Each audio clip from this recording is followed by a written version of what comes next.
couple of specifics, I guess. Away games, that's been one thing that's been kicked around. Right. Well, probably there's going to be no visiting fans on away games unless that team decides they want to give some of their 100 to the visiting teams. I can't imagine that'll happen. Right now, we're not planning on doing that, making a long story short. You might want to talk about the video and the TV coverage. Correct.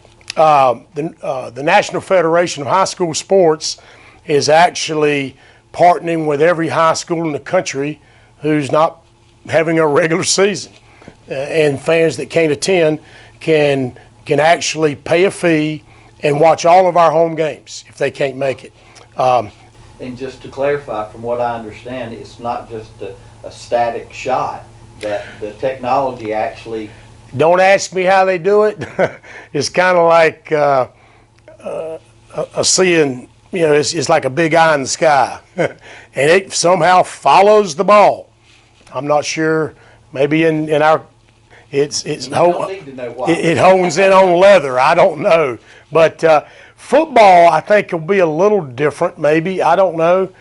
But from what I understand, the soccer games have been very unique and good to watch, and I feel like football will be the same. So as we go forward, I think that's going to be a good way for people to stay connected.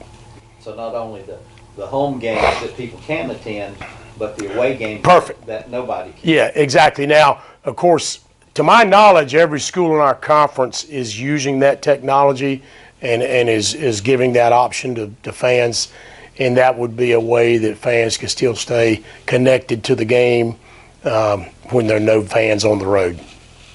Okay, Coach, as far as the season itself, number of games, that sort of thing, right. Outlook for the season? It's too early to say, since we've only got 2 practices under the belt. Boy, we're going to win it all. But I tell you what, I'm very positive about the enthusiasm and the execution of our players. But we certainly have more skilled players than we've had here in a while.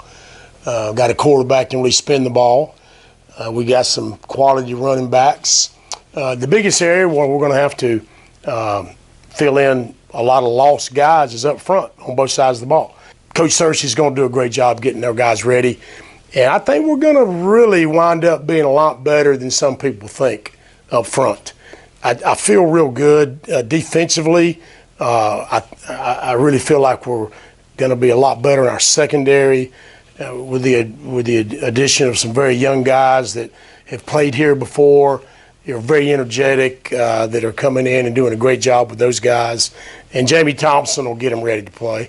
There's no doubt about that. He's the guru on defense, and I don't worry about how we're going to get after it over there. So it's exciting. We have a lot of question marks because there'll be some guys that are taking the field for the first time as starters. My quarterback, will be the first time he's been the starter. When Casey takes that first snap in Hendersonville, that'll be the. But he's about cool as a moose, and he'll do a great job. And he's got a great supporting cast, so I think that will make his job easier. How about as far as receivers? I think Stephen Chubb's.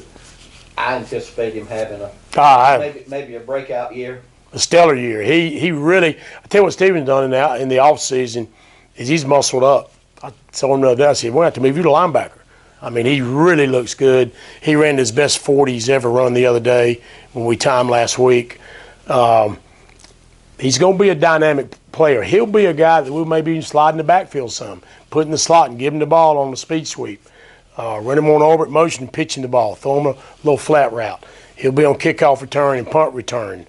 And then we got some young guys.